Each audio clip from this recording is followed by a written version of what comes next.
Surat Paulus kepada jemaat di Roma. Roma pasal 1. Dari Paulus, hamba Kristus Yesus, yang dipanggil menjadi rasul dan dikuduskan untuk memberitakan Injil Allah. Injil itu telah dijanjikannya sebelumnya dengan perantaraan nabi-nabinya dalam kitab-kitab suci, tentang anaknya yang menurut daging diperanakkan dari keturunan Daud, dan menurut Roh Kekudusan dinyatakan oleh kebangkitannya dari antara orang mati, bahwa ia adalah anak Allah yang berkuasa, Yesus Kristus Tuhan kita. Dengan perantaraannya kami menerima kasih karunia dan jabatan rasul untuk menuntun semua bangsa, supaya mereka percaya dan taat kepada namanya. Kamu juga termasuk di antara mereka, kamu yang telah dipanggil menjadi milik Kristus. Kepada kamu sekalian yang tinggal di Roma, yang dikasihi Allah, yang dipanggil dan dijadikan orang-orang kudus, kasih karunia menyertai kamu, dan damai sejahtera dari Allah Bapa kita dan dari Tuhan Yesus Kristus. Pertama-tama aku mengucap syukur kepada Allahku oleh Yesus Kristus atas kamu sekalian, sebab telah tersiar kabar tentang imanmu di seluruh dunia. Karena Allah yang kulayani dengan segenap hatiku dalam pemberitaan Injil anaknya adalah saksiku, bahwa dalam doaku aku selalu mengingat kamu. Aku berdoa, semoga dengan kehendak Allah, aku akhirnya beroleh kesempatan untuk mengunjungi kamu. Sebab aku ingin melihat kamu untuk memberikan karunia rohani kepadamu guna menguatkan kamu, yaitu supaya aku ada di antara kamu dan turut terhibur oleh iman kita bersama, baik oleh imanmu maupun oleh imanku. Saudara-saudara, aku mau supaya kamu mengetahui bahwa aku telah sering berniat untuk datang kepadamu, tetapi hingga kini selalu aku terhalang, agar di tengah-tengahmu aku menemukan buah, seperti juga di tengah-tengah bangsa bukan Yahudi yang lain. Aku berhutang baik kepada orang Yunani maupun kepada orang bukan Yunani, baik kepada orang terpelajar maupun kepada orang tidak terpelajar. Itulah sebabnya aku ingin untuk memberitakan Injil kepada kamu juga yang diam di Roma. Sebab aku mempunyai keyakinan yang kokoh dalam Injil, karena Injil adalah kekuatan Allah yang menyelamatkan setiap orang yang percaya. Pertama-tama orang Yahudi, tetapi juga orang Yunani. Sebab di dalamnya nyata kebenaran Allah yang bertolak dari iman dan memimpin kepada iman, seperti ada tertulis, orang benar akan hidup oleh iman. Sebab murka Allah nyata dari surga atas segala kefasikan dan kelaliman manusia yang menindas kebenaran dengan kelaliman. Karena apa yang dapat mereka ketahui tentang Allah nyata bagi mereka, sebab Allah telah menyatakannya kepada mereka. Sebab apa yang tidak nampak daripadanya, yaitu kekuatannya yang kekal dan keilahiannya, dapat nampak kepada pikiran dari karyanya sejak dunia diciptakan, sehingga mereka tidak dapat berdalih. Sebab sekalipun mereka mengenal Allah, mereka tidak memuliakan Dia sebagai Allah atau mengucap syukur kepadanya. Sebaliknya, pikiran mereka menjadi sia-sia dan hati mereka yang bodoh menjadi gelap. Mereka berbuat seolah-olah mereka penuh hikmat, tetapi mereka telah menjadi bodoh.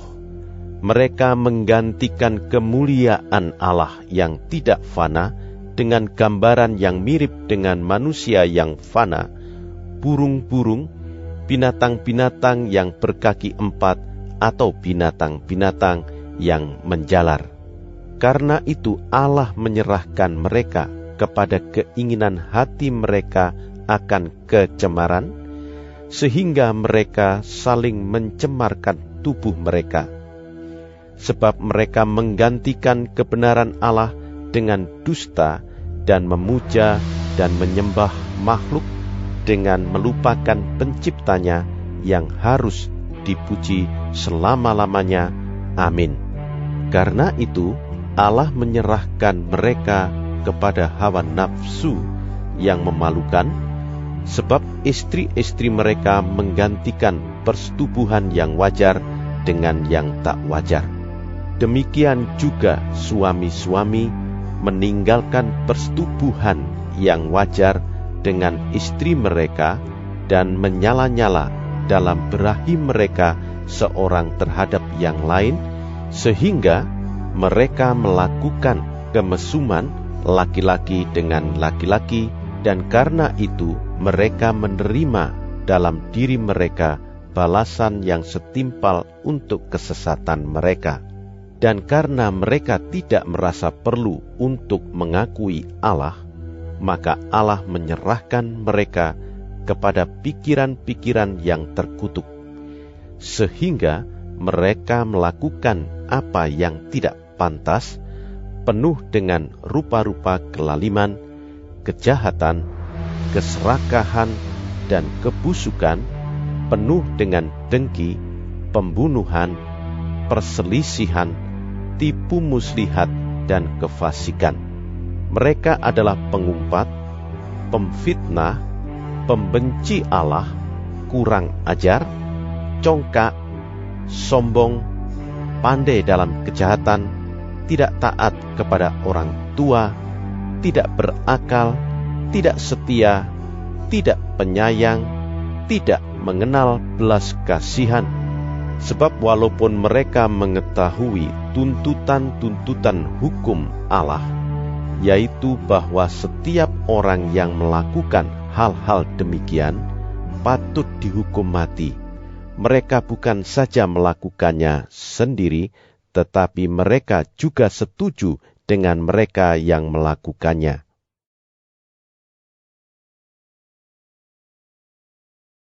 Roma, pasal 2.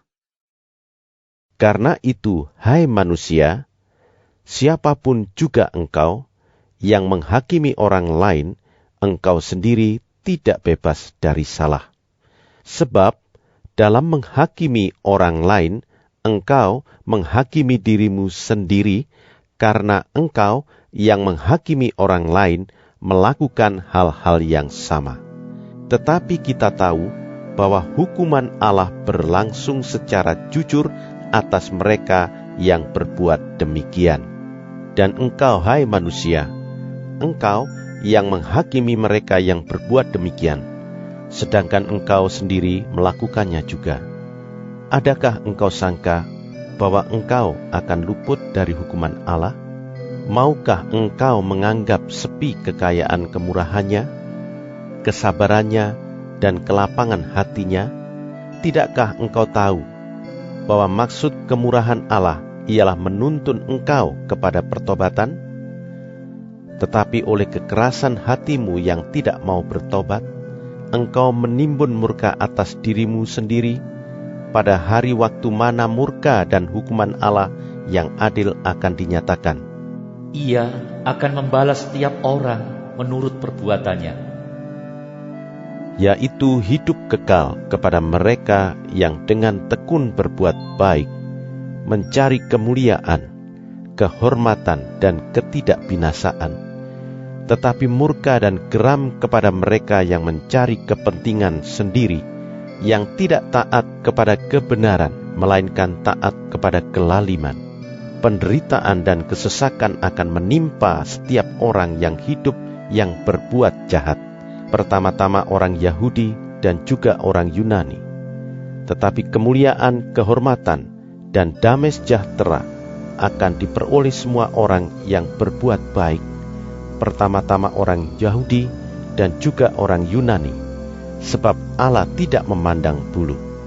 Sebab semua orang yang berdosa tanpa hukum Taurat akan binasa tanpa hukum Taurat, dan semua orang yang berdosa di bawah hukum Taurat akan dihakimi oleh hukum Taurat, karena bukanlah orang yang mendengar hukum Taurat yang benar di hadapan Allah, tetapi orang yang melakukan hukum Tauratlah yang akan dibenarkan. Apabila bangsa-bangsa lain yang tidak memiliki hukum Taurat oleh dorongan diri sendiri melakukan apa yang dituntut hukum Taurat, maka walaupun mereka tidak memiliki hukum Taurat, mereka menjadi hukum Taurat bagi diri mereka sendiri. Sebab dengan itu mereka menunjukkan bahwa isi hukum Taurat ada tertulis di dalam hati mereka, dan suara hati mereka turut bersaksi, dan pikiran mereka saling menuduh atau saling membela. Hal itu akan nampak pada hari bila mana Allah sesuai dengan Injil yang kuberitakan akan menghakimi segala sesuatu yang tersembunyi dalam hati manusia oleh Kristus Yesus. Tetapi jika kamu menyebut dirimu orang Yahudi dan bersandar kepada hukum Taurat, bermegah dalam Allah dan tahu akan kehendaknya, dan oleh karena diajar dalam hukum Taurat, dapat tahu mana yang baik dan mana yang tidak, dan yakin bahwa engkau adalah penuntun orang buta dan terang bagi mereka yang di dalam kegelapan, pendidik orang bodoh dan pengajar orang yang belum dewasa, karena dalam hukum Taurat engkau memiliki kegenapan segala kepandaian dan kebenaran. Jadi, bagaimanakah engkau yang mengajar orang lain? Tidakkah engkau mengajar dirimu sendiri?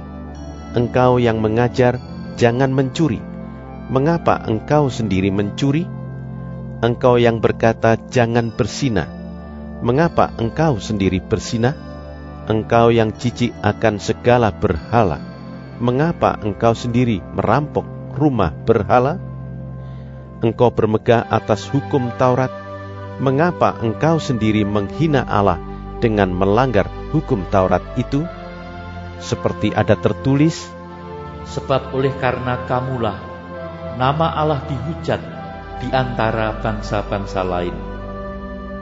Sunat memang ada gunanya jika engkau mentaati hukum Taurat. Tetapi jika engkau melanggar hukum Taurat, maka sunatmu tidak ada lagi gunanya. Jadi, jika orang yang tak bersunat memperhatikan tuntutan-tuntutan hukum Taurat, tidakkah ia dianggap sama dengan orang yang telah disunat? Jika demikian, maka orang yang tak bersunat, tetapi yang melakukan hukum Taurat, akan menghakimi kamu yang mempunyai hukum tertulis dan sunat, tetapi yang melanggar hukum Taurat. Sebab yang disebut Yahudi bukanlah orang yang lahiriah Yahudi, dan yang disebut sunat bukanlah sunat yang dilangsungkan secara lahiriah. Tetapi orang Yahudi sejati ialah dia yang tidak nampak keyahudiannya, dan sunat ialah sunat di dalam hati secara rohani, bukan secara hurufiah. Maka pujian baginya datang bukan dari manusia, melainkan dari Allah. Roma pasal 3. Jika demikian, apakah kelebihan orang Yahudi dan apakah gunanya sunat? Banyak sekali, dan di dalam segala hal. Pertama-tama, sebab kepada merekalah dipercayakan firman Allah. Jadi, bagaimana jika di antara mereka ada yang tidak setia? Dapatkah ketidaksetiaan itu membatalkan kesetiaan Allah? Sekali-kali tidak. Sebaliknya, Allah adalah benar dan semua manusia pembohong. Seperti ada tertulis, supaya engkau ternyata benar dalam segala firman-Mu, dan menang jika engkau dihakimi. Tetapi jika ketidakbenaran kita menunjukkan kebenaran Allah, apakah yang akan kita katakan? Tidak adilkah Allah? Aku berkata sebagai manusia, jika ia menampakkan murkanya? Sekali-kali tidak. Andai kata demikian, bagaimanakah Allah dapat menghakimi dunia? Tetapi jika kebenaran Allah oleh dustaku semakin melimpah bagi kemuliaannya, mengapa aku masih dihakimi lagi sebagai orang berdosa? Bukankah tidak benar fitnahan orang yang mengatakan bahwa kita berkata, marilah kita berbuat yang jahat supaya yang baik timbul daripadanya. Orang semacam itu sudah selayaknya mendapat hukuman. Jadi bagaimana? Adakah kita mempunyai kelebihan daripada orang lain? Sama sekali tidak. Sebab di atas telah kita tuduh baik orang Yahudi maupun orang Yunani, bahwa mereka semua ada di bawah kuasa dosa. Seperti ada tertulis, Tidak ada yang benar, seorang pun tidak. Tidak ada seorang pun yang berakal budi. Tidak ada seorang pun yang mencari Allah. Semua orang telah menyeleweng. Mereka semua tidak berguna. Tidak ada yang berbuat baik, seorang pun tidak. Kerongkongan mereka seperti kubur yang ternganga.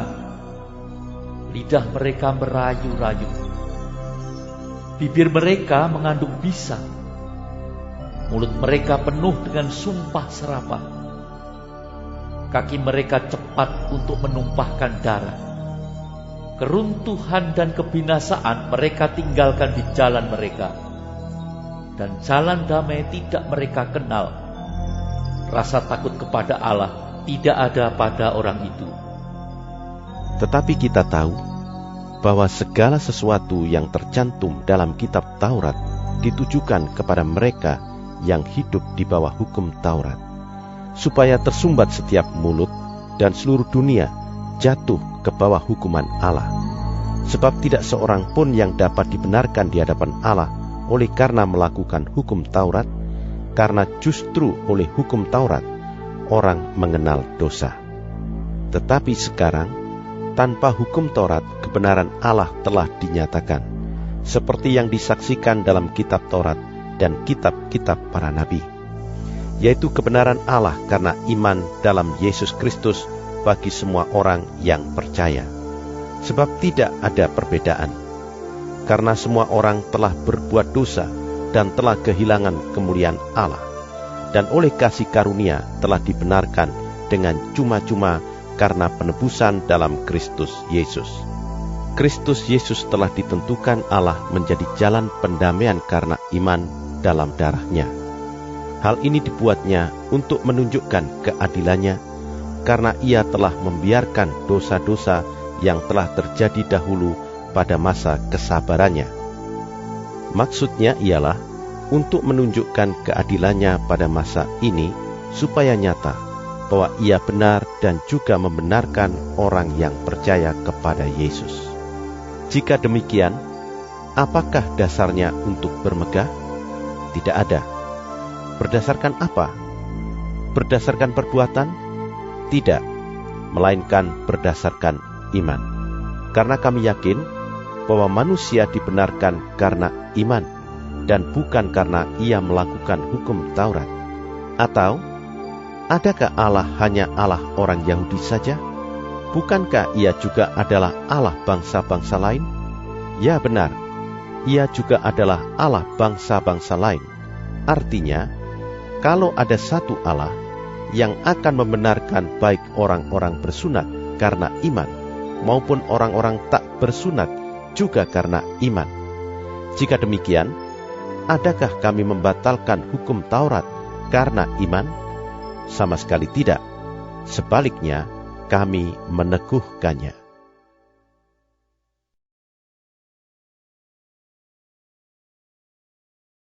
Roma, pasal 5. Sebab itu, kita yang dibenarkan karena iman, kita hidup dalam damai sejahtera dengan Allah oleh karena Tuhan kita, Yesus Kristus. Oleh Dia, kita juga beroleh jalan masuk oleh iman kepada kasih karunia ini. Di dalam kasih karunia ini, kita berdiri dan kita bermegah dalam pengharapan akan menerima kemuliaan Allah. Dan bukan hanya itu saja, kita malah bermegah juga dalam kesengsaraan kita, karena kita tahu bahwa kesengsaraan itu menimbulkan ketekunan, dan ketekunan menimbulkan tahan uji, dan tahan uji menimbulkan pengharapan. Dan pengharapan tidak mengecewakan, karena kasih Allah telah dicurahkan di dalam hati kita oleh Roh Kudus yang telah dikaruniakan kepada kita. Karena waktu kita masih lemah, Kristus telah mati untuk kita orang-orang durhaka pada waktu yang ditentukan oleh Allah. Sebab tidak mudah seorang mau mati untuk orang yang benar, tetapi mungkin untuk orang yang baik ada orang yang berani mati. Akan tetapi Allah menunjukkan kasih-Nya kepada kita oleh karena Kristus telah mati untuk kita ketika kita masih berdosa. Lebih-lebih karena kita sekarang telah dibenarkan oleh darah-Nya, kita pasti akan diselamatkan dari murka Allah. Sebab jikalau kita ketika masih seteru diperdamaikan dengan Allah oleh kematian anak-Nya, lebih-lebih kita yang sekarang telah diperdamaikan pasti akan diselamatkan oleh hidup-Nya. Dan bukan hanya itu saja, kita malah bermegah dalam Allah oleh Yesus Kristus Tuhan kita, sebab oleh Dia kita telah menerima pendamaian itu. Sebab itu, sama seperti dosa telah masuk ke dalam dunia oleh satu orang, dan oleh dosa itu juga maut, demikianlah maut itu telah menjalar kepada semua orang, karena semua orang telah berbuat dosa. Sebab sebelum hukum Taurat ada, telah ada dosa di dunia, tetapi dosa itu tidak diperhitungkan kalau tidak ada hukum Taurat. Sungguh pun demikian, maut telah berkuasa dari zaman Adam sampai kepada zaman Musa juga atas mereka yang tidak berbuat dosa dengan cara yang sama seperti yang telah dibuat oleh Adam, yang adalah gambaran Dia yang akan datang. Tetapi karunia Allah tidaklah sama dengan pelanggaran Adam. Sebab jika karena pelanggaran satu orang, semua orang telah jatuh di dalam kuasa maut, jauh lebih besar lagi kasih karunia Allah dan karunia-Nya yang dilimpahkannya atas semua orang karena satu orang, yaitu Yesus Kristus.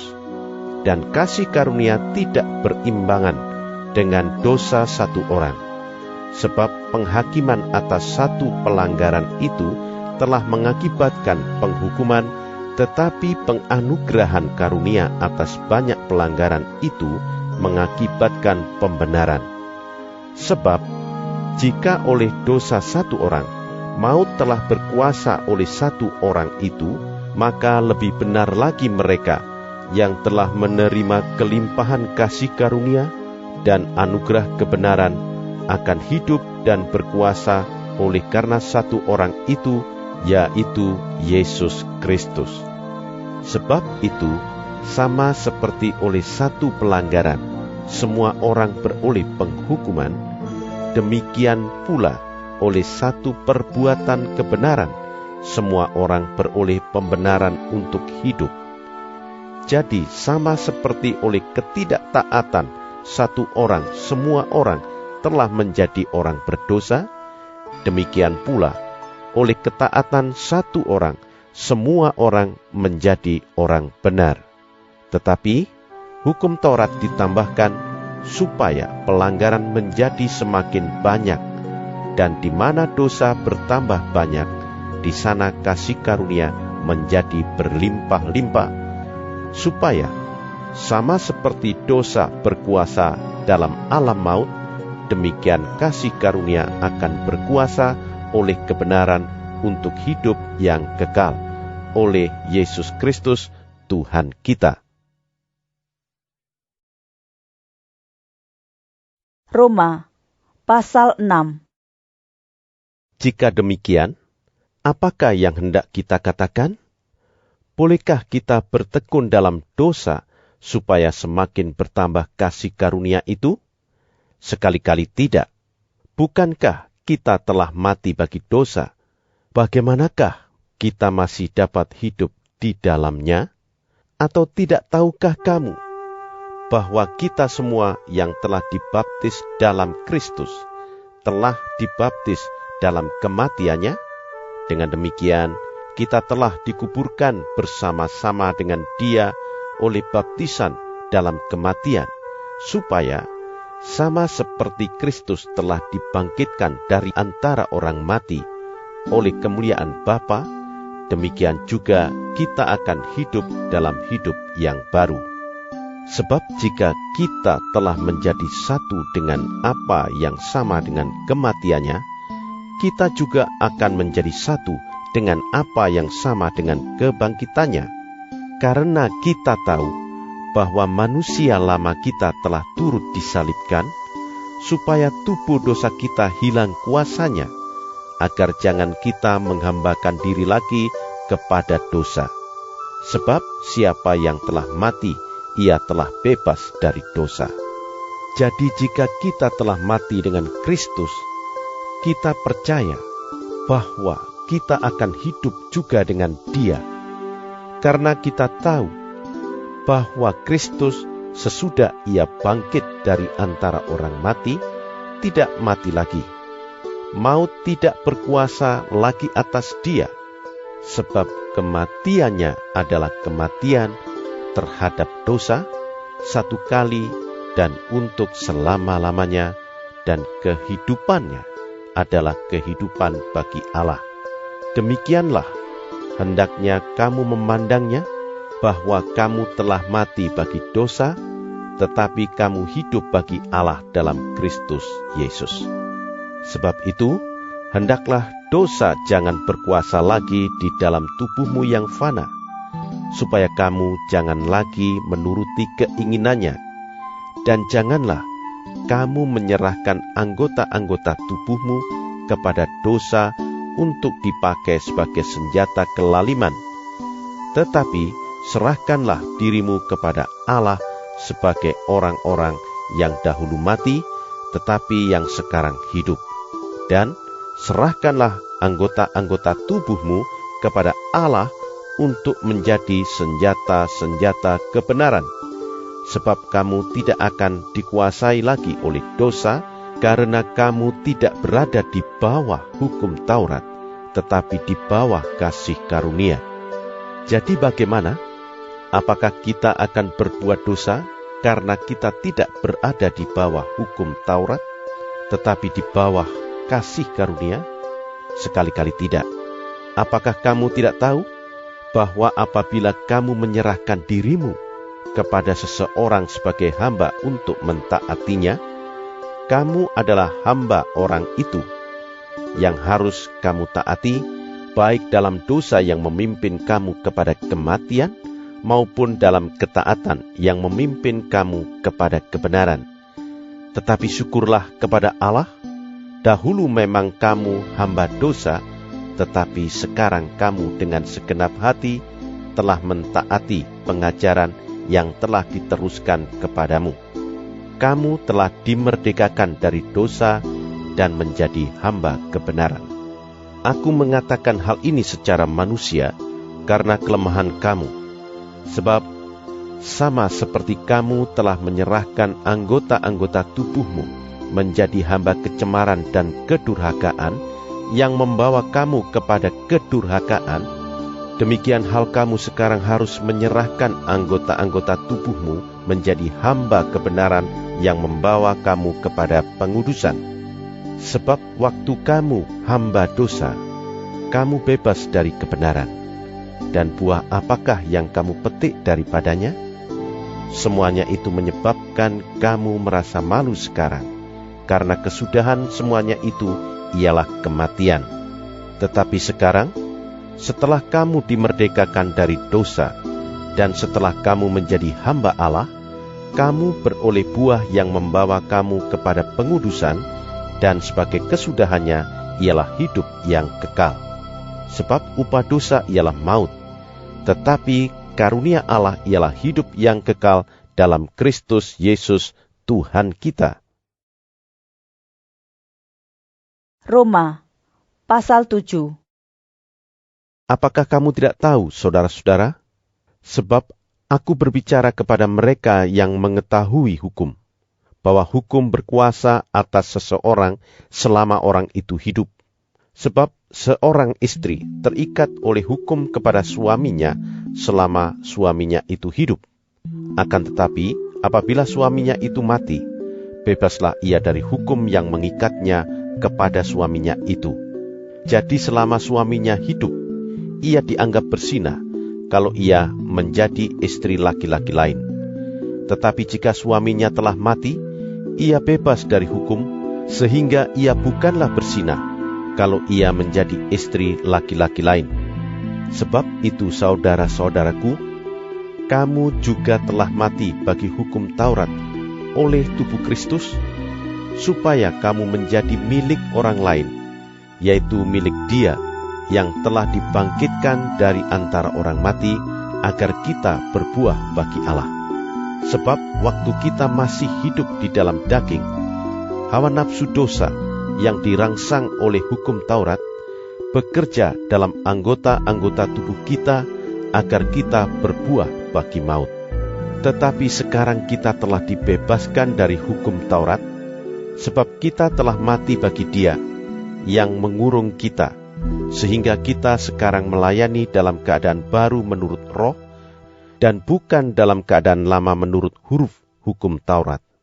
Jika demikian, apakah yang hendak kita katakan? Apakah hukum Taurat itu dosa? Sekali-kali tidak. Sebaliknya, justru oleh hukum Taurat, aku telah mengenal dosa. Karena aku juga tidak tahu apa itu keinginan. Kalau hukum Taurat tidak mengatakan, jangan mengingini. Tetapi dalam perintah itu, dosa mendapat kesempatan untuk membangkitkan di dalam diriku rupa-rupa keinginan. Sebab tanpa hukum Taurat, dosa mati. Dahulu aku hidup tanpa hukum Taurat, akan tetapi sesudah datang perintah itu, dosa mulai hidup. Sebaliknya aku mati, dan perintah yang seharusnya membawa kepada hidup, ternyata bagiku justru membawa kepada kematian. Sebab dalam perintah itu, dosa mendapat kesempatan untuk menipu aku, dan oleh perintah itu, ia membunuh aku. Jadi hukum Taurat adalah kudus, dan perintah itu juga adalah kudus, benar, dan baik. Jika demikian, adakah yang baik itu menjadi kematian bagiku? Sekali-kali tidak. Tetapi supaya nyata bahwa ia adalah dosa, maka dosa mempergunakan yang baik untuk mendatangkan kematian bagiku, supaya oleh perintah itu, dosa lebih nyata lagi keadaannya sebagai dosa. Sebab kita tahu bahwa hukum Taurat adalah rohani, tetapi aku bersifat daging, terjual di bawah kuasa dosa.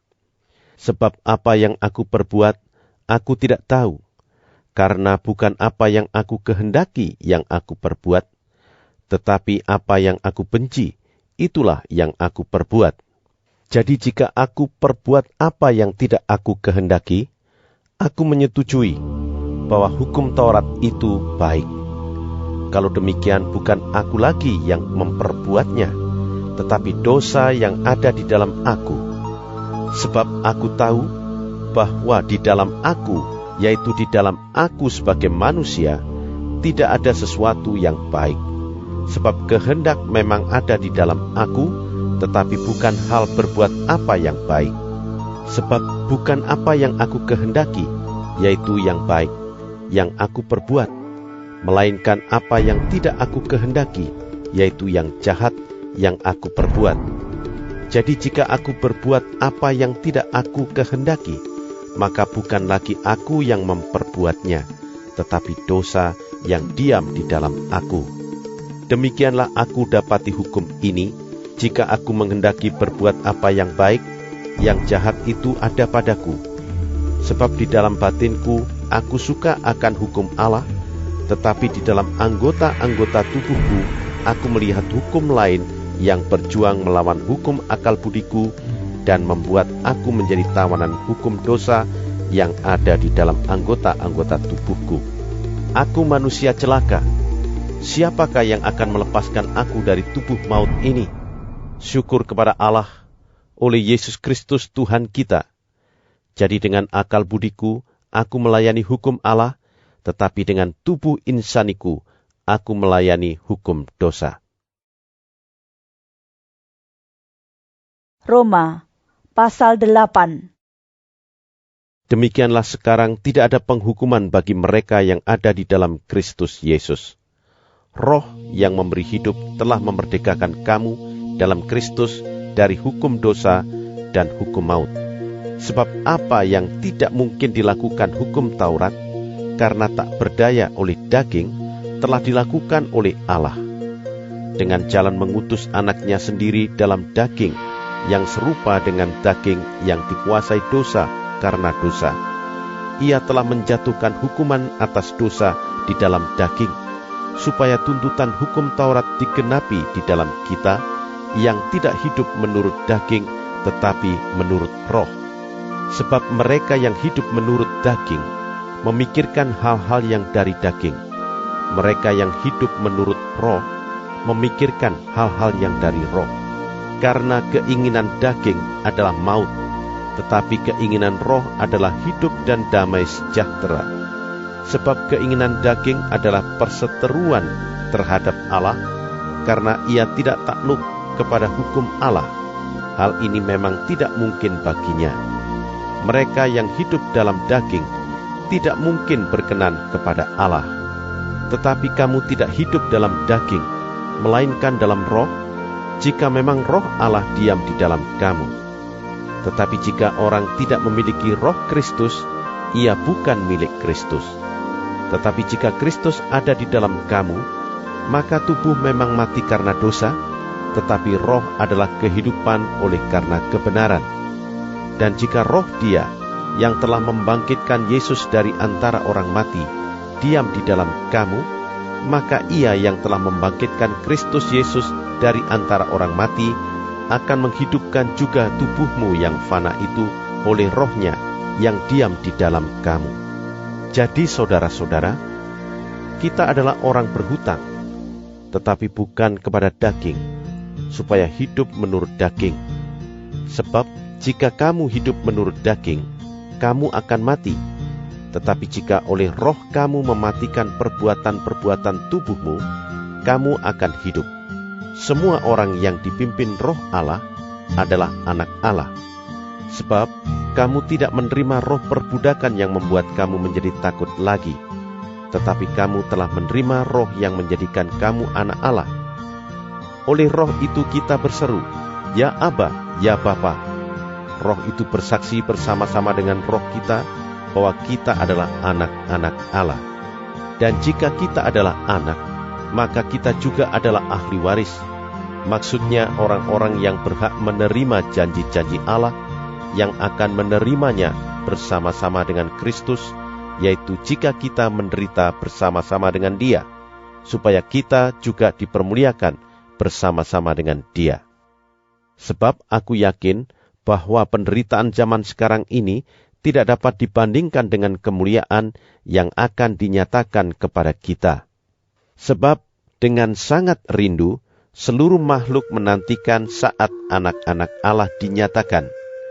Karena seluruh makhluk telah ditaklukkan kepada kesia-siaan, bukan oleh kehendaknya sendiri, tetapi oleh kehendak Dia yang telah menaklukkannya, tetapi dalam pengharapan, karena makhluk itu sendiri juga akan dimerdekakan dari perbudakan kebinasaan dan masuk ke dalam kemerdekaan kemuliaan anak-anak Allah.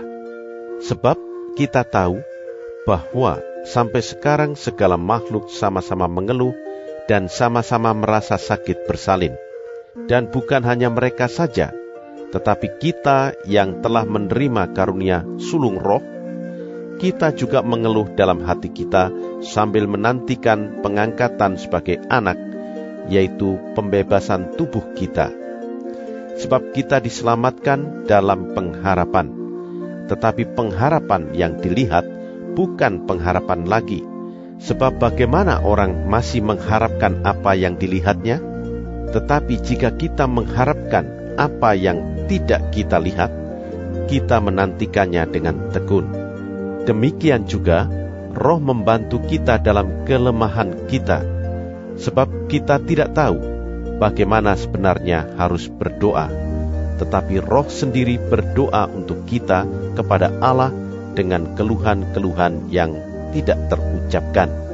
Dan Allah yang menyelidiki hati nurani mengetahui maksud Roh itu, yaitu bahwa Ia, sesuai dengan kehendak Allah, berdoa untuk orang-orang kudus. Kita tahu sekarang bahwa Allah turut bekerja dalam segala sesuatu untuk mendatangkan kebaikan bagi mereka yang mengasihi Dia, yaitu bagi mereka yang terpanggil sesuai dengan rencana Allah. Sebab semua orang yang dipilihnya dari semula, mereka juga ditentukannya dari semula untuk menjadi serupa dengan gambaran anaknya, supaya Ia, anaknya itu, menjadi yang sulung di antara banyak saudara. Dan mereka yang ditentukannya dari semula, mereka itu juga dipanggilnya.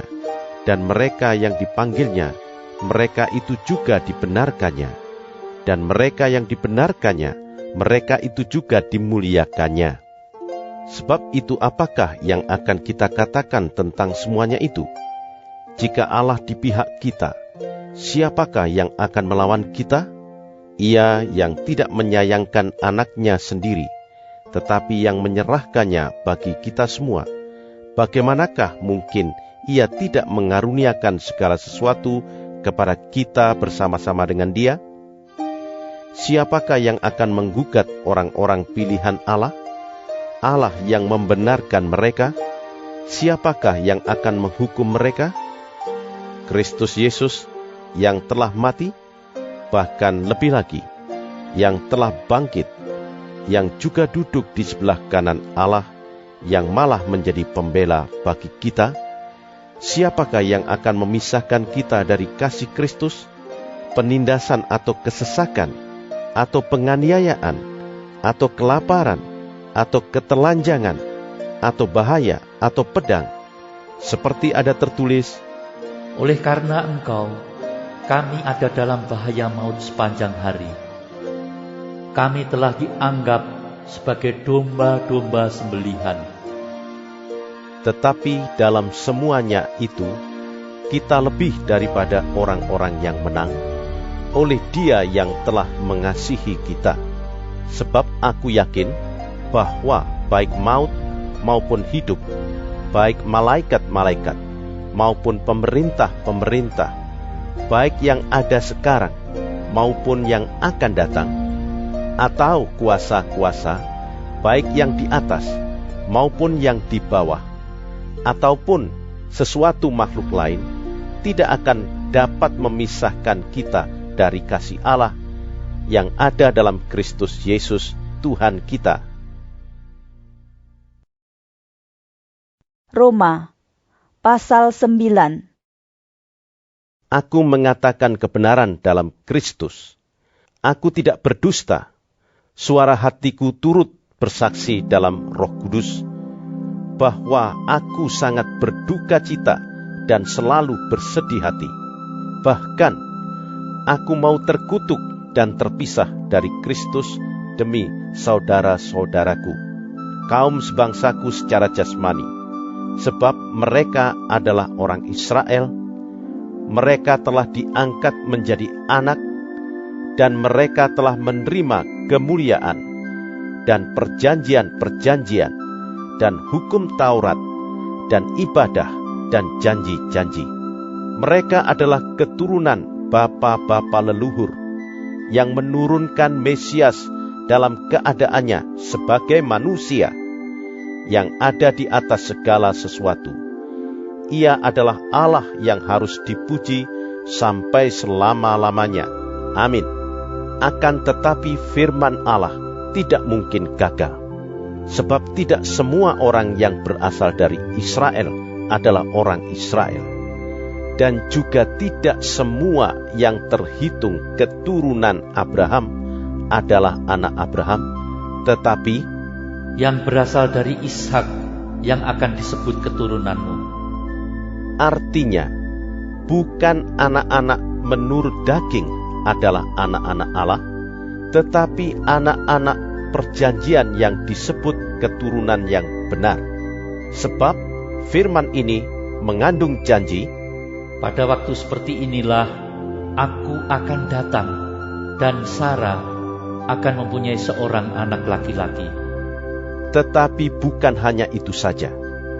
Lebih terang lagi ialah Ribka yang mengandung dari satu orang, yaitu dari Ishak, bapa leluhur kita.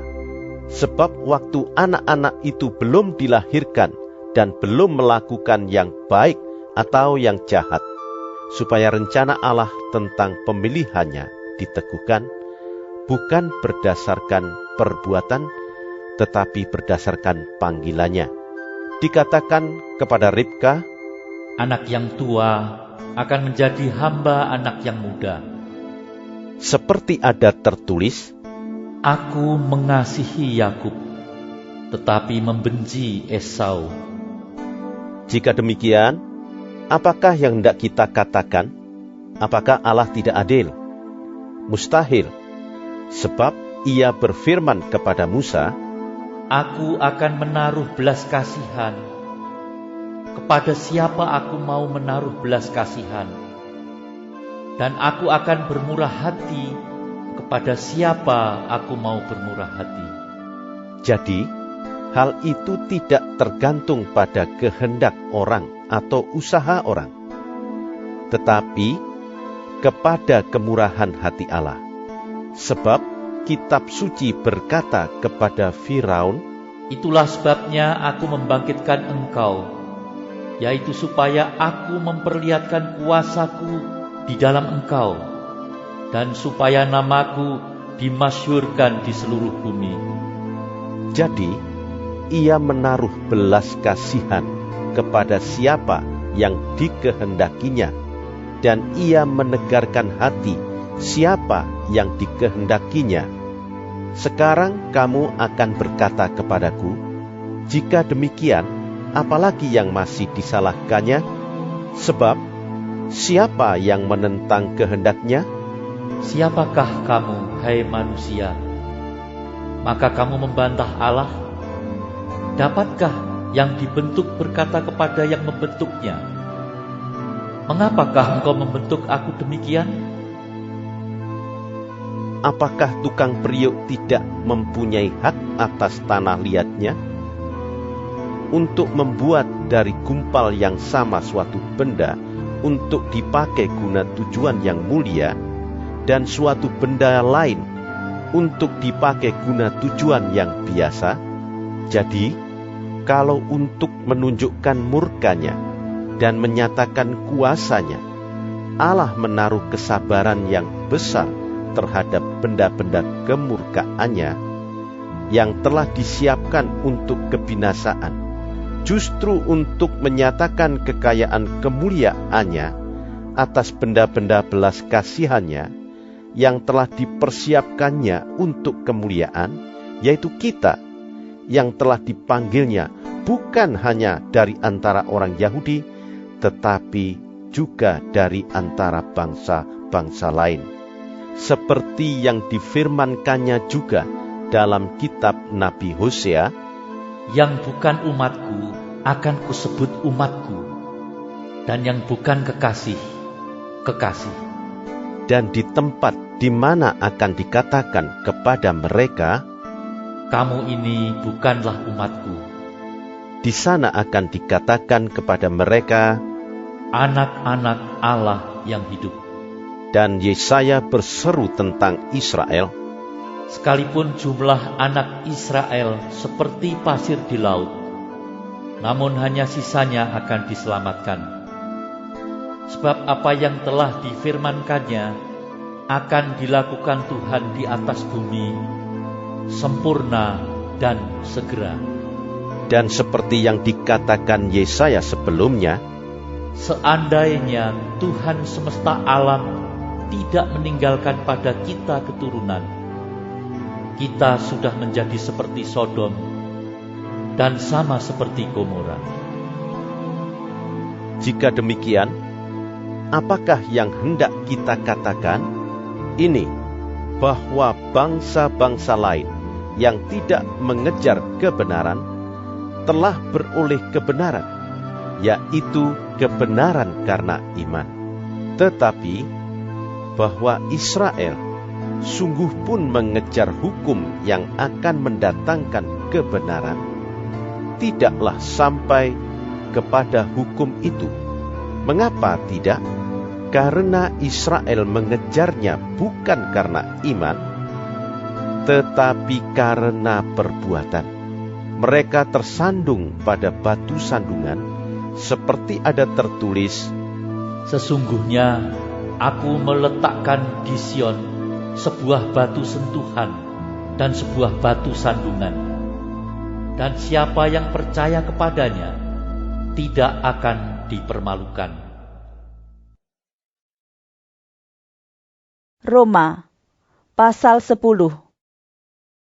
Saudara-saudara, keinginan hatiku dan doaku kepada Tuhan ialah supaya mereka diselamatkan, sebab aku dapat memberi kesaksian tentang mereka, bahwa mereka sungguh-sungguh giat untuk Allah, tetapi tanpa pengertian yang benar. Sebab oleh karena mereka tidak mengenal kebenaran Allah, dan oleh karena mereka berusaha untuk mendirikan kebenaran mereka sendiri, maka mereka tidak takluk kepada kebenaran Allah. Sebab Kristus adalah kegenapan hukum Taurat, sehingga kebenaran diperoleh tiap-tiap orang yang percaya. Sebab Musa menulis tentang kebenaran karena hukum Taurat, orang yang melakukannya akan hidup karenanya. Tetapi kebenaran karena iman berkata demikian, jangan katakan di dalam hatimu, siapakah akan naik ke surga? Yaitu untuk membawa Yesus turun. Atau siapakah akan turun ke jurang maut? Yaitu untuk membawa Kristus naik dari antara orang mati. Tetapi apakah katanya? Ini, firman itu dekat kepadamu, yakni di dalam mulutmu dan di dalam hatimu. Itulah firman iman yang kami beritakan. Sebab jika kamu mengaku dengan mulutmu bahwa Yesus adalah Tuhan, dan percaya dalam hatimu bahwa Allah telah membangkitkan Dia dari antara orang mati, maka kamu akan diselamatkan. Karena dengan hati orang percaya dan dibenarkan, dan dengan mulut orang mengaku dan diselamatkan. Karena kitab suci berkata, barang siapa yang percaya kepada Dia tidak akan dipermalukan.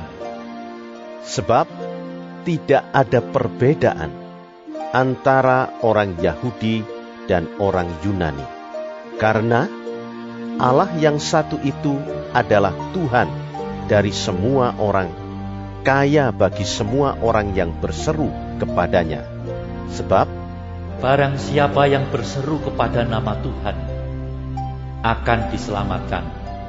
Tetapi bagaimana mereka dapat berseru kepadanya jika mereka tidak percaya kepada Dia? Bagaimana mereka dapat percaya kepada Dia jika mereka tidak mendengar tentang Dia? Bagaimana mereka mendengar tentang Dia jika tidak ada yang memberitakannya? Dan bagaimana mereka dapat memberitakannya jika mereka tidak diutus? Seperti ada tertulis, betapa indahnya kedatangan mereka yang membawa kabar baik. Tetapi tidak semua orang telah menerima kabar baik itu. Yesaya sendiri berkata, Tuhan, siapakah yang percaya kepada pemberitaan kami? Jadi, iman timbul dari pendengaran, dan pendengaran oleh firman Kristus. Tetapi aku bertanya, adakah mereka tidak mendengarnya? Memang mereka telah mendengarnya. Suara mereka sampai ke seluruh dunia, dan perkataan mereka sampai ke ujung bumi. Tetapi aku bertanya, adakah Israel menanggapnya? Pertama-tama Musa berkata, Aku menjadikan kamu cemburu terhadap orang-orang yang bukan umat, dan membangkitkan amarahmu terhadap bangsa yang bebal. Dan dengan berani Yesaya mengatakan, Aku telah berkenan ditemukan mereka yang tidak mencari aku. Aku telah menampakkan diri kepada mereka yang tidak menanyakan aku. Tetapi tentang Israel, ia berkata, Sepanjang hari aku telah mengulurkan tanganku kepada bangsa yang tidak taat dan yang membantah. Roma, pasal 11. Maka aku bertanya, adakah Allah mungkin telah menolak umatnya? Sekali-kali tidak. Karena aku sendiri pun orang Israel dari keturunan Abraham, dari suku Benyamin. Allah tidak menolak umatnya yang dipilihnya. Ataukah kamu tidak tahu apa yang dikatakan kitab suci tentang Elia waktu ia mengadukan Israel kepada Allah? Tuhan, nabi-nabimu telah mereka bunuh. Mezbah-mezbahmu telah mereka runtuhkan. Hanya aku seorang dirilah yang masih hidup, dan mereka ingin mencabut nyawaku. Tetapi, bagaimanakah firman Allah kepadanya? Aku masih meninggalkan 7.000 orang bagiku, yang tidak pernah sujud menyembah Baal. Demikian juga pada waktu ini ada tinggal suatu sisa, menurut pilihan kasih karunia. Tetapi, jika hal itu terjadi karena kasih karunia, maka bukan lagi karena perbuatan, sebab jika tidak demikian, maka kasih karunia itu bukan lagi kasih karunia. Jadi bagaimana? Israel tidak memperoleh apa yang dikejarnya, tetapi orang-orang yang terpilih telah memperolehnya, dan orang-orang yang lain telah tegar hatinya, seperti ada tertulis, Allah membuat mereka tidur nyenyak, memberikan mata untuk tidak melihat, dan telinga untuk tidak mendengar, sampai kepada hari sekarang ini. Dan Daud berkata, Biarlah jamuan mereka menjadi jerat dan perangkap, penyesatan dan pembalasan bagi mereka. Dan biarlah mata mereka menjadi gelap, sehingga mereka tidak melihat, dan buatlah punggung mereka terus-menerus membungkuk. Maka aku bertanya, adakah mereka tersandung dan harus jatuh? Sekali-kali tidak. Tetapi oleh pelanggaran mereka, keselamatan telah sampai kepada bangsa-bangsa lain, supaya membuat mereka cemburu. Sebab jika pelanggaran mereka berarti kekayaan bagi dunia, dan kekurangan mereka kekayaan bagi bangsa-bangsa lain, terlebih-lebih lagi kesempurnaan mereka. Aku berkata kepada kamu, hai bangsa-bangsa bukan Yahudi, justru karena aku adalah rasul untuk bangsa-bangsa bukan Yahudi, aku menganggap hal itu kemuliaan pelayananku, yaitu kalau aku dapat membangkitkan cemburu di dalam hati kaum sebangsaku menurut daging, dan dapat menyelamatkan beberapa orang dari mereka. Sebab jika penolakan mereka berarti perdamaian bagi dunia, dapatkah penerimaan mereka mempunyai arti lain daripada hidup dari antara orang mati?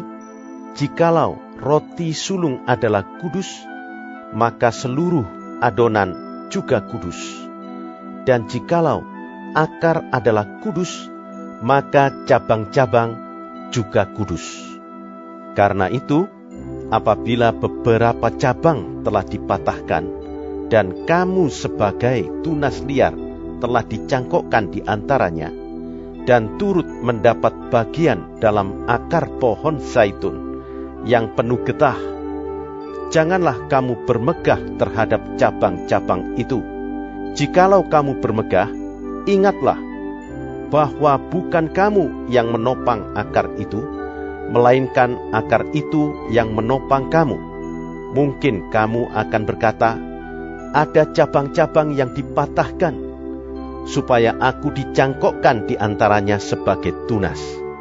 Baiklah, mereka dipatahkan karena ketidakpercayaan mereka, dan kamu tegak tercacak karena iman.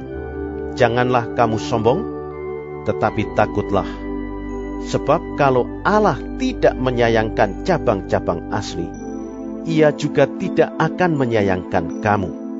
Sebab itu, perhatikanlah kemurahan Allah dan juga kekerasannya, yaitu kekerasan atas orang-orang yang telah jatuh. Tetapi atas kamu kemurahannya, yaitu jika kamu tetap dalam kemurahannya. Jika tidak, kamu pun akan dipotong juga.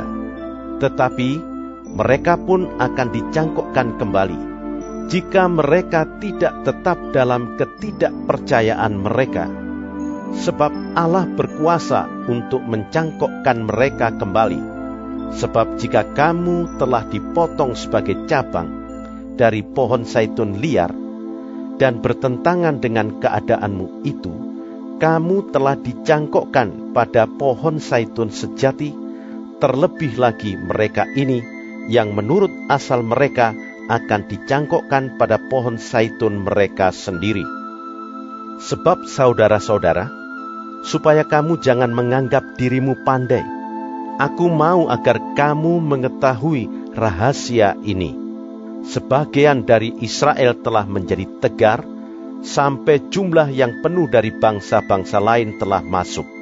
Dengan jalan demikian, seluruh Israel akan diselamatkan, seperti ada tertulis, dari Sion akan datang penebus. Ia akan menyingkirkan segala kefasikan daripada Yakub. Dan inilah perjanjianku dengan mereka, apabila aku menghapuskan dosa mereka. Mengenai Injil, mereka adalah seteru Allah oleh karena kamu.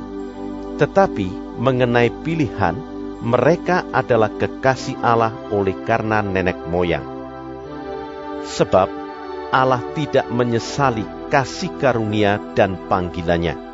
Sebab sama seperti kamu dahulu tidak taat kepada Allah, tetapi sekarang beroleh kemurahan oleh ketidaktaatan mereka, demikian juga mereka sekarang tidak taat, supaya oleh kemurahan yang telah kamu peroleh, mereka juga akan beroleh kemurahan.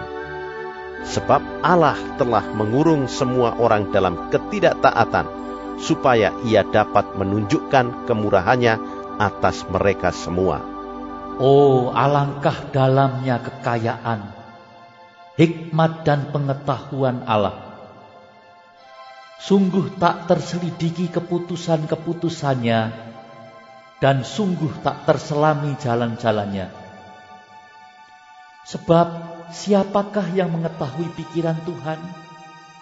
Atau siapakah yang pernah menjadi penasihatnya?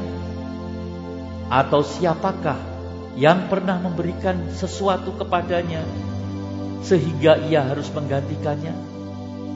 Sebab segala sesuatu adalah dari Dia, dan oleh Dia, dan kepada Dia.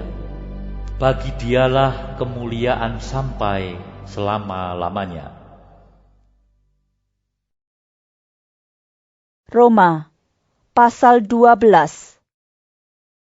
Karena itu saudara-saudara, demi kemurahan Allah, aku menasihatkan kamu, supaya kamu mempersembahkan tubuhmu sebagai persembahan yang hidup, yang kudus, dan yang berkenan kepada Allah. Itu adalah ibadahmu yang sejati. Janganlah kamu menjadi serupa dengan dunia ini, tetapi berubahlah oleh pembaharuan budimu, sehingga kamu dapat membedakan manakah kehendak Allah, apa yang baik, yang berkenan kepada Allah, dan yang sempurna.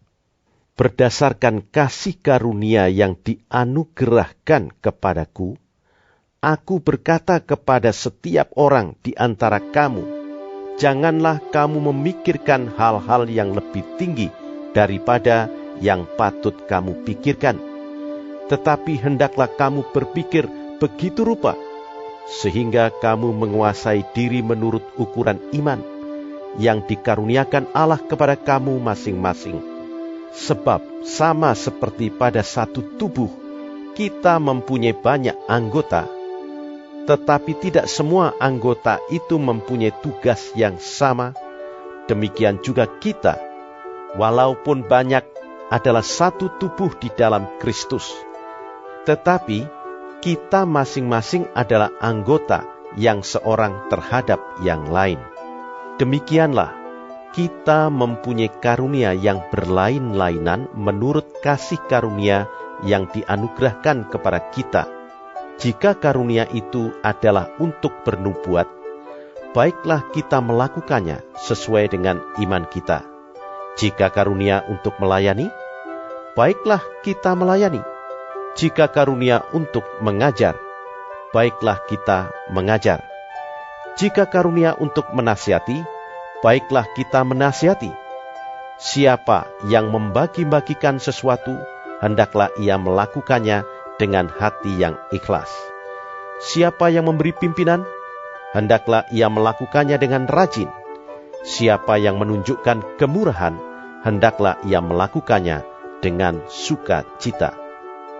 Hendaklah kasih itu jangan pura-pura. Jauhilah yang jahat dan lakukanlah yang baik.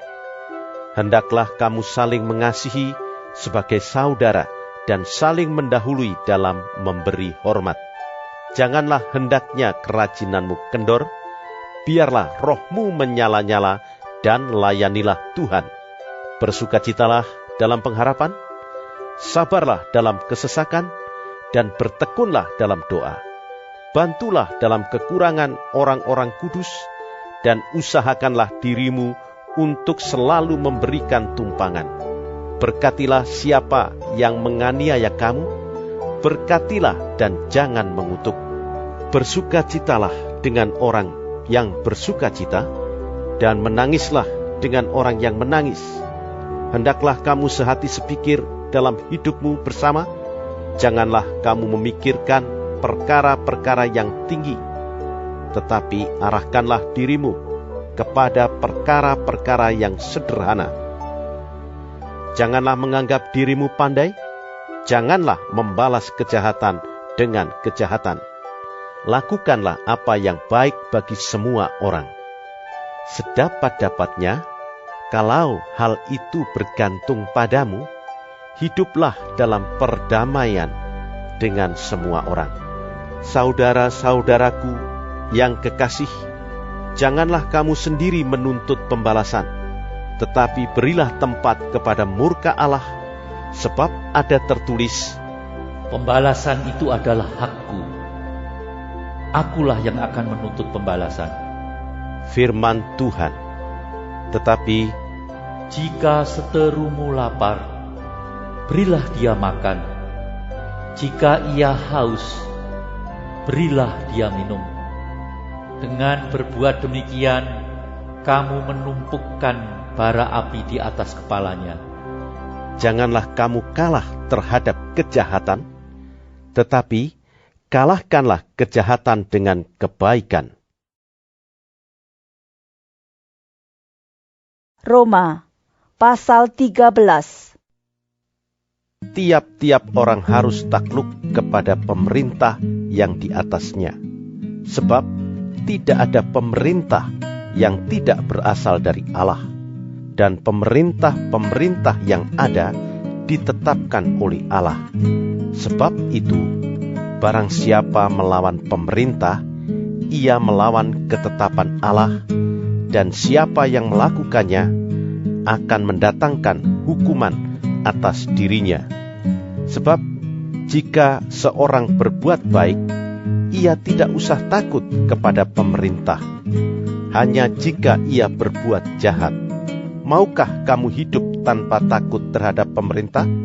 Perbuatlah apa yang baik, dan kamu akan beroleh pujian daripadanya. Karena pemerintah adalah hamba Allah untuk kebaikanmu. Tetapi jika engkau berbuat jahat, takutlah akan dia, karena tidak percuma pemerintah menyandang pedang. Pemerintah adalah hamba Allah untuk membalaskan murka Allah atas mereka yang berbuat jahat. Sebab itu perlu kita menaklukkan diri, bukan saja oleh karena kemurkaan Allah, tetapi juga oleh karena suara hati kita. Itulah juga sebabnya, maka kamu membayar pajak. Karena mereka yang mengurus hal itu adalah pelayan-pelayan Allah. Bayarlah kepada semua orang apa yang harus kamu bayar. Pajak kepada orang yang berhak menerima pajak, cukai kepada orang yang berhak menerima cukai. Rasa takut kepada orang yang berhak menerima rasa takut, dan hormat kepada orang yang berhak menerima hormat. Janganlah kamu berhutang apa-apa kepada siapapun juga, tetapi hendaklah kamu saling mengasihi. Sebab barang siapa mengasihi sesamanya manusia, ia sudah memenuhi hukum Taurat. Karena firman, jangan berzina, jangan membunuh, jangan mencuri, jangan mengingini, dan firman lain manapun juga sudah tersimpul dalam firman ini, yaitu, kasihilah sesamamu manusia seperti dirimu sendiri. Kasih tidak berbuat jahat terhadap sesama manusia. Karena itu kasih adalah kegenapan hukum Taurat. Hal ini harus kamu lakukan karena kamu mengetahui keadaan waktu sekarang, yaitu bahwa saatnya telah tiba bagi kamu untuk bangun dari tidur. Sebab sekarang keselamatan sudah lebih dekat bagi kita daripada waktu kita menjadi percaya. Hari sudah jauh malam, telah hampir siang. Sebab itu marilah kita menanggalkan perbuatan-perbuatan kegelapan dan mengenakan perlengkapan senjata terang. Marilah kita hidup dengan sopan, seperti pada siang hari. Jangan dalam pesta pora dan kemabukan. Jangan dalam percabulan dan hawa nafsu. Jangan dalam perselisihan dan iri hati. Tetapi kenakanlah Tuhan Yesus Kristus sebagai perlengkapan senjata terang, dan janganlah merawat tubuhmu untuk memuaskan keinginannya. Roma pasal 14. Terimalah orang yang lemah imannya tanpa mempercakapkan pendapatnya. Yang seorang yakin bahwa ia boleh makan segala jenis makanan, tetapi orang yang lemah imannya hanya makan sayur-sayuran saja. Siapa yang makan, janganlah menghina orang yang tidak makan. Dan siapa yang tidak makan, janganlah menghakimi orang yang makan. Sebab Allah telah menerima orang itu. Siapakah kamu, sehingga kamu menghakimi hamba orang lain? Entahkah ia berdiri, entahkah ia jatuh, itu adalah urusan tuannya sendiri. Tetapi ia akan tetap berdiri, karena Tuhan berkuasa menjaga dia terus berdiri. Yang seorang menganggap hari yang satu lebih penting daripada hari yang lain, tetapi yang lain menganggap semua hari sama saja. Hendaklah setiap orang benar-benar yakin dalam hatinya sendiri. Siapa yang berpegang pada suatu hari yang tertentu, ia melakukannya untuk Tuhan. Dan siapa makan, ia melakukannya untuk Tuhan, sebab ia mengucap syukur kepada Allah. Dan siapa tidak makan, ia melakukannya untuk Tuhan, dan ia juga mengucap syukur kepada Allah. Sebab tidak ada seorang pun di antara kita yang hidup untuk dirinya sendiri, dan tidak ada seorang pun yang mati untuk dirinya sendiri. Sebab jika kita hidup untuk Tuhan, dan jika kita mati untuk Tuhan. Jadi baik hidup atau mati, kita adalah milik Tuhan. Sebab untuk itulah Kristus telah mati dan hidup kembali, supaya ia menjadi Tuhan, baik atas orang-orang mati maupun atas orang-orang hidup. Tetapi engkau, mengapakah engkau menghakimi saudaramu? Atau mengapakah engkau menghina saudaramu? Sebab kita semua harus menghadap takhta pengadilan Allah, karena ada tertulis, Demi aku hidup, demikianlah firman Tuhan, semua orang akan bertekuk lutut di hadapanku, dan semua orang akan memuliakan Allah. Demikianlah, setiap orang di antara kita akan memberi pertanggungan jawab tentang dirinya sendiri kepada Allah. Karena itu, janganlah kita saling menghakimi lagi, tetapi lebih baik kamu menganut pandangan ini. Jangan kita membuat saudara kita jatuh atau tersandung.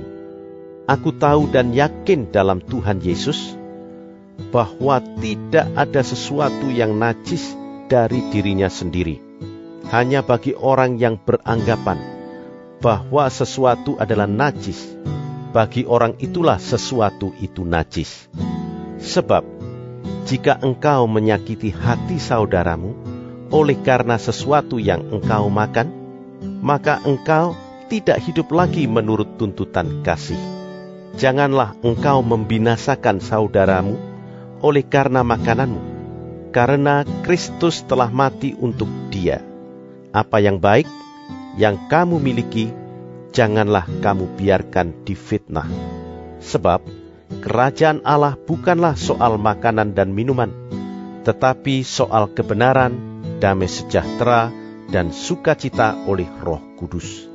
Karena barang siapa melayani Kristus dengan cara ini, ia berkenan pada Allah dan dihormati oleh manusia.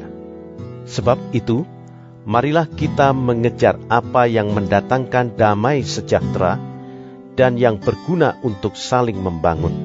Janganlah engkau merusakkan pekerjaan Allah oleh karena makanan. Segala sesuatu adalah suci, tetapi celakalah orang jika oleh makanannya orang lain tersandung. Baiklah engkau jangan makan daging atau minum anggur, atau sesuatu yang menjadi batu sandungan untuk saudaramu. Berpeganglah pada keyakinan yang engkau miliki itu, bagi dirimu sendiri di hadapan Allah. Berbahagialah dia yang tidak menghukum dirinya sendiri dalam apa yang dianggapnya baik untuk dilakukan. Tetapi barang siapa yang bimbang kalau ia makan, ia telah dihukum, karena ia tidak melakukannya berdasarkan iman. Dan segala sesuatu yang tidak berdasarkan iman adalah dosa. Roma pasal 15. Kita yang kuat wajib menanggung kelemahan orang yang tidak kuat, dan jangan kita mencari kesenangan kita sendiri. Setiap orang di antara kita harus mencari kesenangan sesama kita demi kebaikannya untuk membangunnya. Karena Kristus juga tidak mencari kesenangannya sendiri.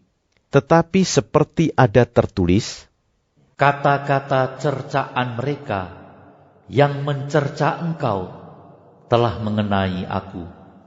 sebab segala sesuatu yang ditulis dahulu telah ditulis untuk menjadi pelajaran bagi kita, supaya kita teguh berpegang pada pengharapan oleh ketekunan dan penghiburan dari kitab suci.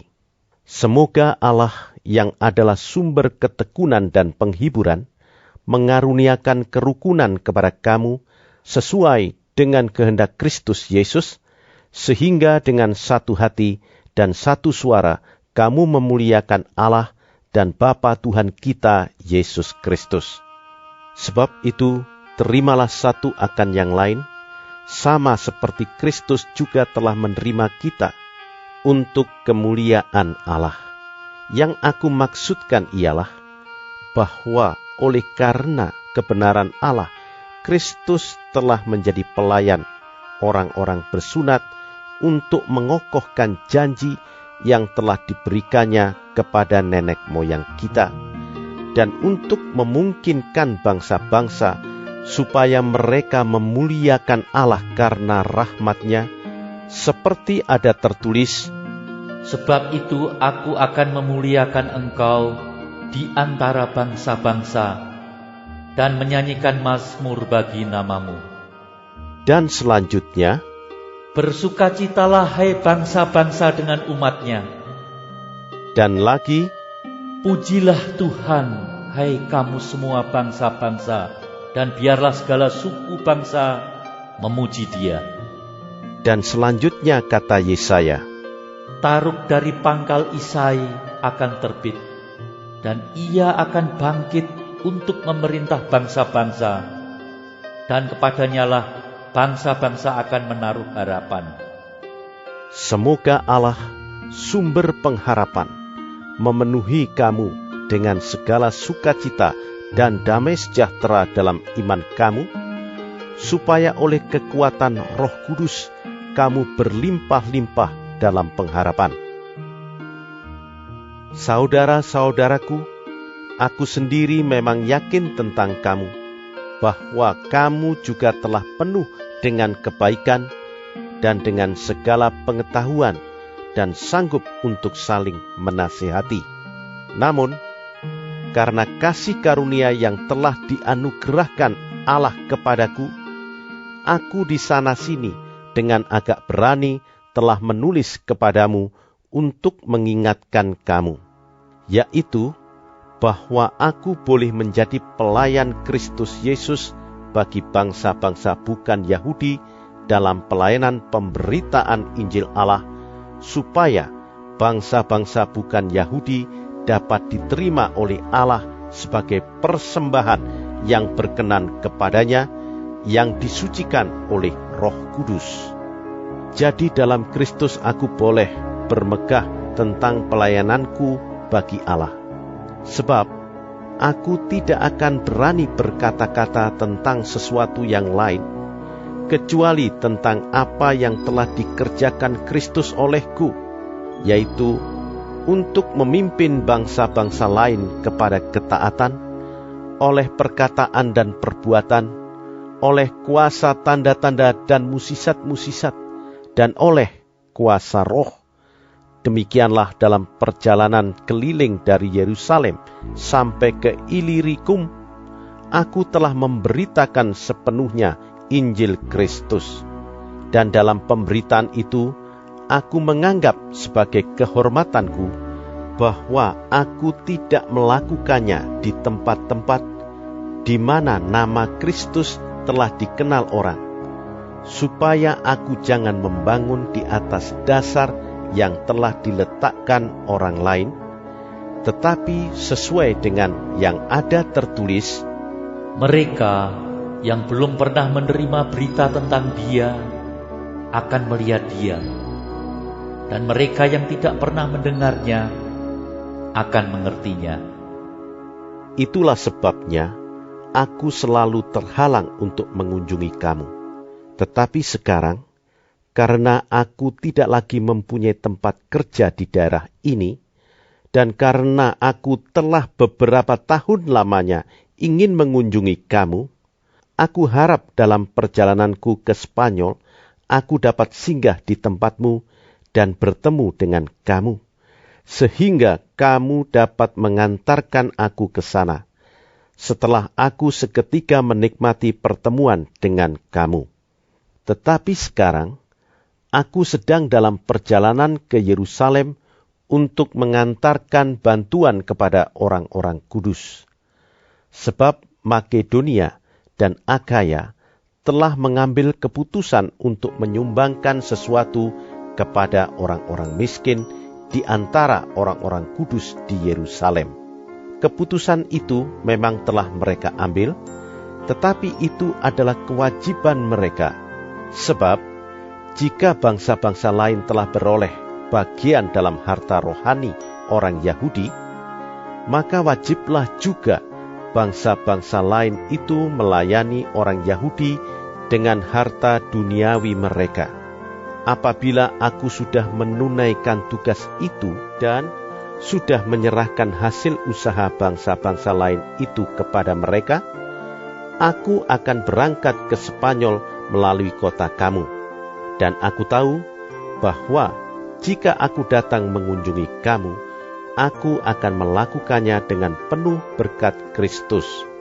Tetapi demi Kristus Tuhan kita, dan demi kasih Roh, aku menasihatkan kamu, saudara-saudara, untuk bergumul bersama-sama dengan aku dalam doa kepada Allah untuk aku, supaya aku terpelihara dari orang-orang yang tidak taat di Yudea, dan supaya pelayananku untuk Yerusalem disambut dengan baik oleh orang-orang kudus di sana, agar aku yang dengan sukacita datang kepadamu oleh kehendak Allah, beroleh kesegaran bersama-sama dengan kamu.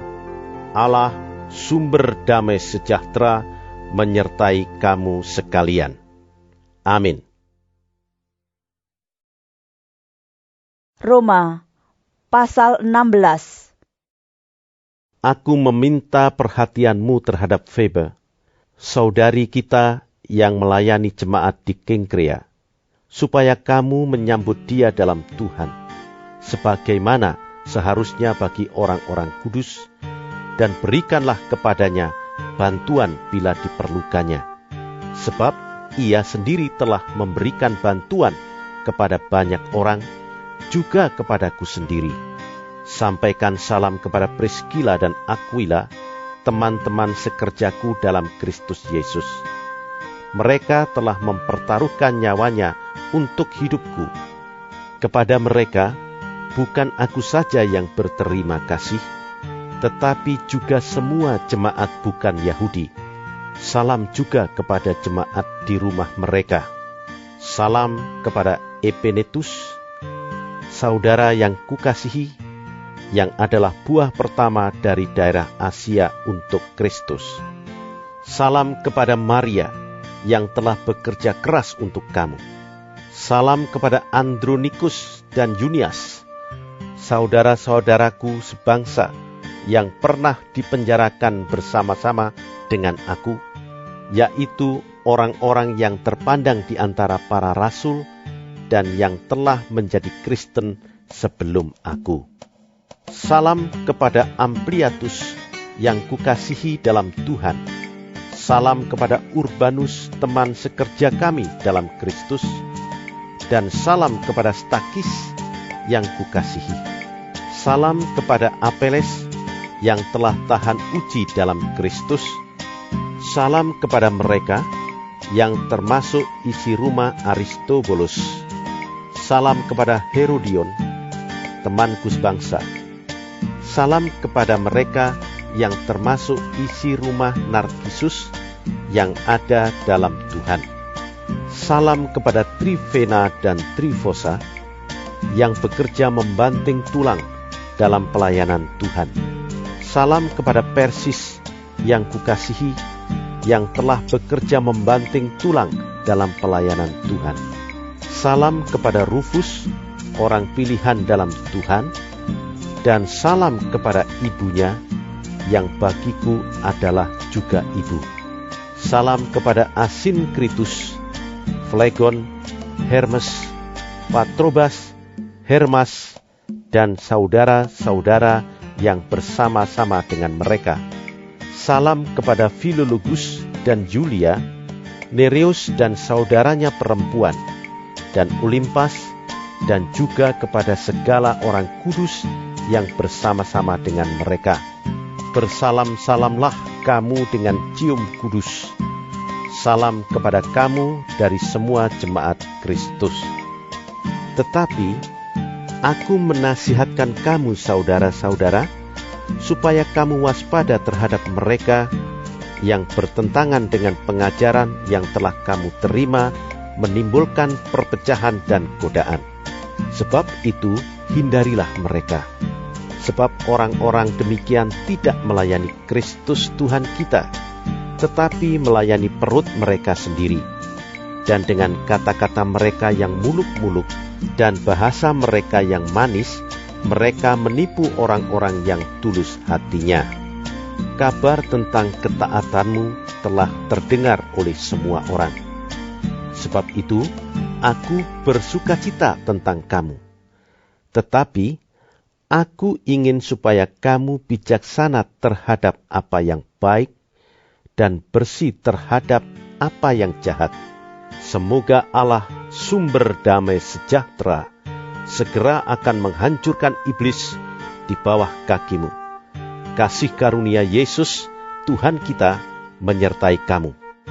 Salam kepada kamu dari Timotius, temanku sekerja, dan dari Lukius, Yason, dan Sosipater, teman-temanku sebangsa. Salam dalam Tuhan kepada kamu dari Tertius, yaitu aku yang menulis surat ini.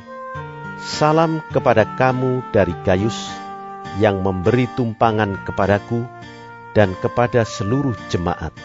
Salam kepada kamu dari Erastus, bendahara negeri, dan dari Quartus, saudara kita.